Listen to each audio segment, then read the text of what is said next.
അവൻ വില്ലനല്ല. ആ ഒരു പയ്യനെ പിടിച്ച് വില്ലനാക്കിയല്ലോ എന്ന് എനിക്ക് സങ്കടം തോന്നി. പിന്നെ അതിൽ നല്ല തുടക്കം. അപ്പൊ നന്നായിട്ടുണ്ട്.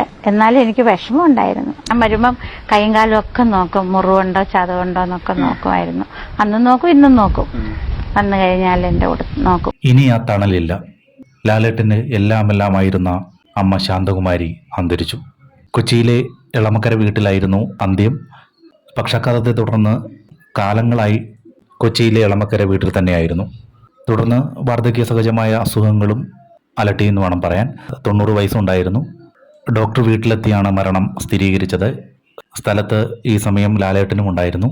ലാലേട്ടൻ്റെ എല്ലാമായിരുന്ന അമ്മ, നമ്മൾ പല ഇൻ്റർവ്യൂകളിലൂടെയും കണ്ടതാണ് ലാലേട്ടൻ അമ്മയെക്കുറിച്ച് പറയുന്ന കാര്യങ്ങൾ, അതുപോലെ അമ്മ ലാലേട്ടനെക്കുറിച്ച് പറയുന്ന കാര്യങ്ങളുമൊക്കെ.